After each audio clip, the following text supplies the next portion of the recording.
Sir, kauuto lang ni Remulla pero talpak na agad yung informasyon yata at yung pinahayag. It happens, and as I said, let's give him time to review it.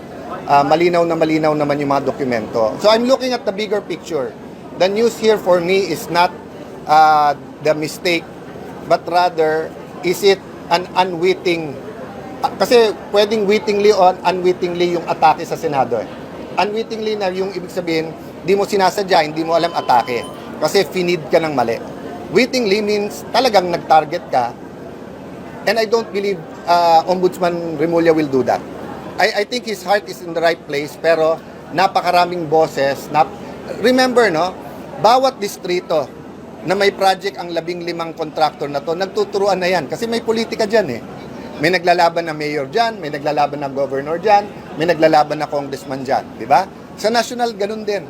Bawat gawin ng pink, galit DDS, galit yung Marcos, galit. So, iba-iba na kampihan ngayon. But yun nga ang point ko po, di ba? When does politics give way? First, bansa na natin tinatamahan eh. Mga Pilipino, pag nagta-travel, kinakansyawan na corrupt kayo eh. Bilangin nyo ha, duda ko walang 10,000 taong involved dito eh. Sama mo na lahat ng DPWH, sama mo na buong Kongreso, sama mo na ilang kabinete. Baka 3,000, 5,000 ang pinag-uusapan sa corruption. 110 million Filipinos tayo. Deserving ba na sa ibang bansa at tawagin buong Pilipinas, buong Pilipino na corrupt? Kaya nga in-expose eh, di ba? Sa atin, sa local, naiintindihan natin yan. Naiintindihan natin na hinahabol natin corrupt. Pero sa abroad, hindi eh. Kasi nga, it's being handled like a circus. No? Even in the Senate. That's why lagyan natin ng konting ayos. Diba? Let's not think that we can do anything and bahala na yung consequences. Lahat ng action natin may consequences. Pwede ako magwala dito ngayon. Pwedeng ko ano-ano sabihin ko. Pwedeng ilabas ko kung sino tingin ko mga mastermind. It won't be helpful if it's just part of the circus. So, Sen, yung ano po? Lang po, gusto niyo po na yung mag-investiga sa ICI is meron din opposition na kasama mismo. We have to find a way na mas mabilis ang investigasyon, mas mabilis yung pagkaso, at hindi tayo ma-distract. So, kung kinasuhan ka agad, si Alcantara, si Yusek, si Bryce, si JP, etc. Kinasuhan ka agad kasi ghost eh. Ano pang hahanapin mo? Ghost. Tapos nakapag-apid-apid yan one time, malinaw. Eh ngayon tuwing hearing, pabago-bago eh. Di ba? So, ang problema sa ICI, sila mismo nagsabi, kulang kami sa power. Pero pati sila napagbibintangan na anong direksyon nyo. At kasi, sino ba nagbibigay sa kanya ng dokumento? Aside from yung mga gumawa nito, DOJ, DPWH, Office of the Ombudsman. Di ba? So, wala rin tayong tagabantay doon. What's your comment po na ina-live na yung hearing sa ICI? Very good. Thank you ICI na nakinig kayo. 'Di ba? And thank you na kayo mismo nagsasabing you need more powers. But sa akin din, let us bulletproof them in terms of yung faith ng tao. And the way to bulletproof, magsama ng ilang religious leaders, magsama ng isang oposisyon, then make them independent. Sa US, pag independent prosecutor ka, ang pera mo at gagawin mo, independent ka talaga. Hindi depende yan sa administrasyon. So there's much more we can do. In fact, ang bill na yan kay Senator Soto, kay SP, yung na-legislate yung ICI. But definitely it has to be faster and kailangan bullseye, kailangan focus tayo. Dapat ba sir may contempt power na yung ICI? No doubt. No doubt. Isipin mo ang Senado mag-hearing walang contempt power. Di walang pumansin. Buti na lang sa galit ng tao, sumusunod sa ICI. Ang problema nga, nililigaw. Ako, it's clear to me na ang Oplan lahat ngayon, Oplan, nung una, Oplan ligaw. Nililigawan yung mga witness na wag kumanta, wag ganyan. Ngayon, ang Oplan na, iligaw. Iligaw kung outside kung sino yung mga most guilty dito. Sen, si former Senator Trillanes nag-file ng plunder case against Senator Bongo and former President Duterte. Your opinion on that, Sen? Yeah. You know my opinion about the different people, etc. People who lie can tell the truth. People who tell the truth can lie. So the document and the evidence will speak for itself. I'm confident Bongo can defend himself. Diba? So yun ang proseso. So if anyone has anything against anyone, i-file nyo. Di ba? Yun ang tamang proseso.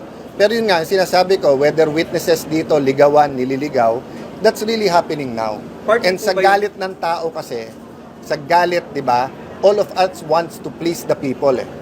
But we have to think a little bit long term. Leaders tayo, hindi tayo followers. Hindi pwedeng galit ang tao o gawa tayo ng paraan na hindi na sila galit. Hindi.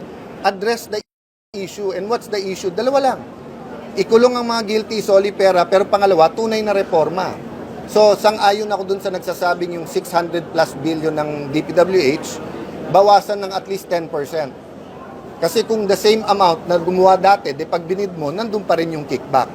Pero sinabi naman ng DPWH, nire-review nila ngayon. Sana, bago yung final, yung 625 na yon, at least by 10 to 15%, bawasan, ilipat sa mas magagandang project. Pero do you believe, Sen, yung paninira kay Senator Bongo, part yun sa tinawag nyo na systematic na paninira sa minority? You know why I don't want to go into Bongo, Joel Villanueva, Jinggoy Estrada, everyone, no? The Tulfos, may tumitira din. Villar, may tumitira din. Kay Ping, di ba? May lumabas na picture kay Senator Ping with the Discayas. I don't want to attack or defend any of the senators because they can do that themselves. Sa akin lang, dinidistract ba tayo? So kung isa dun sa mga nabanggit ko o isang senador ang mastermind, by all means, itodo na natin.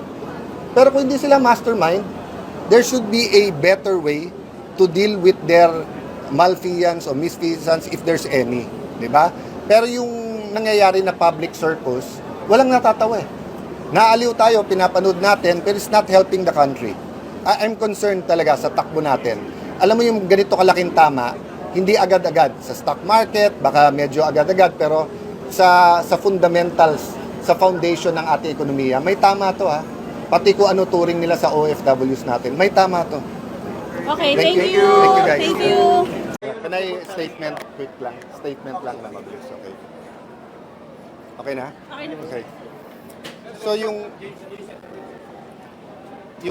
main concern ko ngayon bilang minority leader, bilang tagapagsalita ng minority, bilang isang nasa oposisyon, ay yung tingin sa atin ng buong mundo. So, dalawa pong main concern. Una, meron tayong mahigit 10 milyong Pilipino na nasa abroad. Napakaraming Pilipino nagka-travel everyday. Pangalawa, yung investment sa ating bansa. Hindi sustainable yung paraan kung paano natin ina-address ang corruption, ang massive corruption. We have to address it, We have to address it. We have to be decisive. Kailangan may major reforms, tunay na pagbabago. Kailangan may makulong. Pero the way we're doing it, na parang circus araw-araw, lubusan na apektuhan ang image ng ating bansa. I'll give you an example. Yung paggising natin ngayong umaga, yung issue tungkol kay Senator Joel Villanueva. Okay, all senators can defend themselves. Sa minority, they can defend themselves. I'm really hoping na nagkamali lang si Ombudsman Remulla at mali ang binigay ng staff niya kasi malinaw na malinaw, dinismiss na yung kaso na yan. Klarong-klaro po yan. Wala siyang isusulat sa Senate President sapagkat na-dismiss na yung kaso na yan. At kung titignan mo bakit na-dismiss, malinaw na hindi marireverse. First, ang pirma ni Joel doon ay forged. Hindi niya pirma. Pangalawa po, ang nakalagay sa letterhead, Buhay Party List. Siya po ay representative noon ng CBAC Party List. No? So this is not even a debatable matter. So I know Boying Remulla. He is a man of duty. May sense of duty yan. Nabasa ko mga statements niya bago siya maging ombudsman. Naniniwala ako gusto niya ng tunay ng pagbabago. Marami akong issues na hindi agree sa kanya, but I see his sincerity na gusto niyang parusahan ang dapat parusahan. Unfortunately, parang naging circus nga, palakasan ng palakpak. And we know that there are certain people who are against Joel, who are against the minority. So, habang ginugulo ito ng mga mastermind, sila'y nakakawala. Isipin niyo po, no? Kung unang araw na sinabi ng Pangulo, may yan namang... Harassment sa inyo in part of the opposition. Let's see, after Ombudsman Remulla sees the documents na pre-provide na rin Yung iba dun, sa inyo sa media na mismo, lumabas. Yung iba kay Senator Joel, di ba? So sa akin, right now, benefit of the doubt, nagkamali lang. Right now. Pero yun nga, makikita nyo tuloy ngayon, in context ng flood control, na talagang yung iba sa amin ay target talaga. Sir, Pero, sinong sir, umaatake sa inyo? Sino? Sorry? Sino ang umaatake sa inyo sa Senado? Well, many, but definitely the mastermind. Can you Hindi name ba the mastermind? we've named it many times, and of course lumalabas ngayon sa hearing hanggang kay Mr. Zaldico. But wala naman, kayo ba naniniwala kayo hanggang dun lang yon? I don't think there's one mastermind. I think it is a group of people who came together, maybe stumbling into it. Yung latest ko narinig is that nalulun sa sugal sila Bryce at kailangan nila ng pera. So wala naman sa usapan Ghost, napunta sa Ghost, nagustuhan nila, natuto, in-export na nila sa ibang district engineer. That can be true or not. But until now, I have not heard from the DPWH, from the ICI, DOJ, or Ombudsman a working theory. Napaka-importante sa kahit anong investigasyon ng krimen, ano yung kwento, ano yung narrative, ano yung working theory. Kasi doon mo makikita yung motibo, di ba? And obviously, RJ, we have some people in our minds, but we'd rather the evidence speak for it. Hindi ako naniniwala doon sa mag-name ka muna to follow yung ebidensya. Doon ako sa lumabas muna yung ebidensya, tapos alam na natin kung sino. Di ba? So all throughout, yung kay President Erap, kay President GMA, yung yung mga investigasyon in the past, di ba? Nauna muna yung ebidensya, saka kami nagsalita. So yun lang pakiusap namin na ituloy-tuloy natin yung investigasyon na to, pero wag tayong payag na ma-distract. Kung sana pending yung kaso at saka dapat siyang alisin, di kahit member siya ng minority, kahit sino man siya, di ba? Kahit Senate President siya. Pero ngayon na nakita nating maling-mali, sana tayuan ng buong Senado at sana nga nagkamali lang and medyo madisiplina ni Ombudsman Boying yung nagbigay sa kanya noon. Sir, anong advice yung kay Senate President kayong ipapareceive daw sa Senate yung particular na inilabas ni Secretary? It's not for me to advise the Senate President, di ba? But yun ang difference ng minority leader at saka ng Senate President. The Senate President is not only the father of the majority. Siya din ang tatay ng buong Senado. Di ba? So pagka ang Senado na inaatake o kahit member ng minority, kahit independent, pero foul, mali, ang mabubugbog yung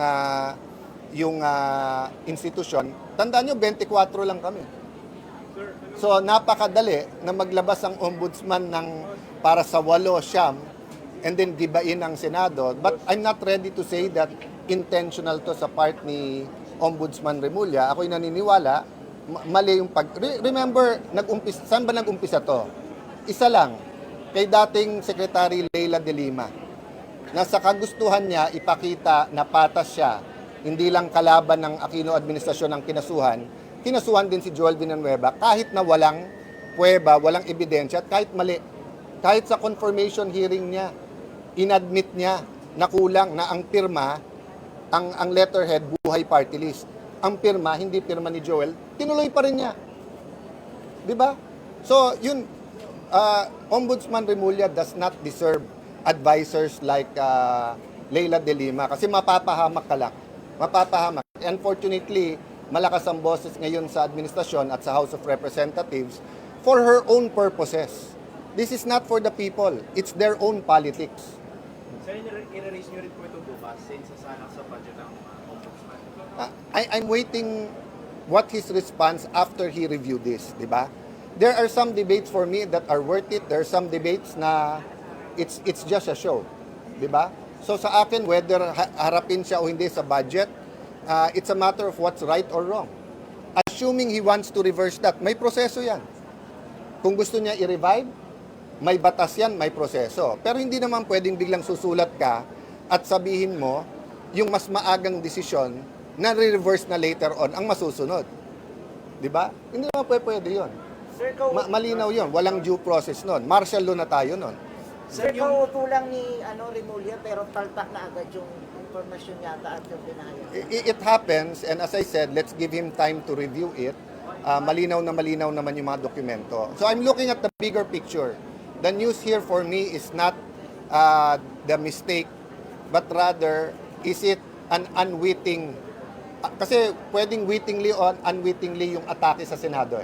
Unwittingly na yung ibig sabihin, di mo sinasadya, hindi mo alam atake. Kasi finid ka ng mali. Wittingly means talagang nag-target ka. And I don't believe Ombudsman Remulla will do that. I think his heart is in the right place, pero napakaraming boses. Remember, no? Bawat distrito na may project ang 15 contractor na to, nagtuturuan na yan. Kasi may politika dyan eh. May naglalaban na mayor dyan, may naglalaban na governor dyan, may naglalaban na congressman dyan. Di ba? Sa national, ganun din. Bawat gawin ng pink, galit DDS, galit yung Marcos, galit. So, iba-iba na kampihan ngayon. But yun nga ang point ko po, di ba? When does politics give way? First, bansa na natin tinatamaan eh. Mga Pilipino, pag nagta-travel, kinakansyawan na, nakorap kayo eh. Bilangin nyo ha, duda ko walang 10,000 taong involved dito eh. Sama mo na lahat ng DPWH, sama mo na buong Kongreso, sama mo na ilang kabinete. Baka 3,000, 5,000 ang pinag-uusapan sa corruption. 110 million Filipinos tayo. Deserving ba na sa ibang bansa? At tawagin buong Pilipinas, buong Pilipino na corrupt? Kaya nga ini-expose eh, di ba? Sa atin, sa local, naiintindihan natin yan. Naiintindihan natin na hinahabol natin corrupt. Pero sa abroad, hindi eh. Kasi nga, it's being handled like a circus. No? Even in the Senate. That's why, lagyan natin ng konting ayos. Diba? Let's not think that we can do anything and bahala na yung consequences. Lahat ng action natin may consequences. Pwede ako magwala dito ngayon. Pwedeng ko ano-ano sabihin ko. Pwedeng ilabas ko kung sino tingin ko mga mastermind. It won't be helpful if it's just part of the circus. So, Sen, yung just ano po? confirm lang po, gusto niyo po na yung mag-imbestiga sa ICI is meron ding opposition na kasama mismo. We have to find a way na mas mabilis ang investigasyon, mas mabilis yung pagkaso, at hindi tayo ma-distract. So, kung kinasuhan ka agad, si Alcantara, si Yusek, si Bryce, si JP, etc., kinasuhan ka agad kasi ghost eh. Ano pang hanapin mo? Ghost. Tapos nakapag-apid-apid yan one time, malinaw. Eh ngayon tuwing hearing, pabago-bago eh. Di ba? So, ang problema sa ICI, sila mismo nagsabi, kulang kami sa power. Pero pati sila na pagbibintangan na anong direksyon nyo. At kasi, sino ba nagbibigay sa kanya ng dokumento? Aside from yung mga gumawa nito, DOJ, DPWH, Office of the Ombudsman, di ba? So, wala rin tayong tagabantay doon.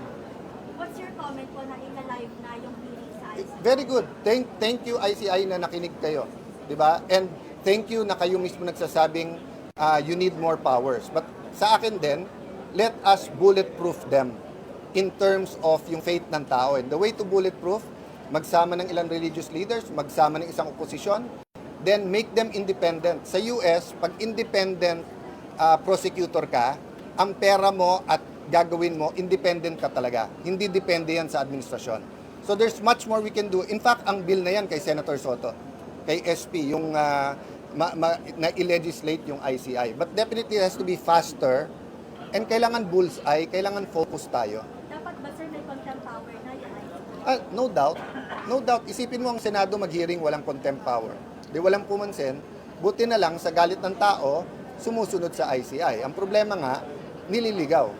Sir, Ako, it's clear to me na ang Oplan lahat ngayon, Oplan, nung una, Oplan ligaw. Nililigawan yung mga witness na wag pumanta, wag ganyan. Ngayon, ang Oplan na iligaw. Iligaw kung outside kung sino yung mga most guilty dito. Sen, si former Senator Trillanes nag-file ng plunder case against Senator Bongo and former President Duterte. Your opinion on that, Sen? Yeah. You know my opinion about the different people, etc. People who lie can tell the truth. People who tell the truth can lie. So the document and the evidence will speak for itself. I'm confident Bongo can defend himself. Diba? So yan ang proseso.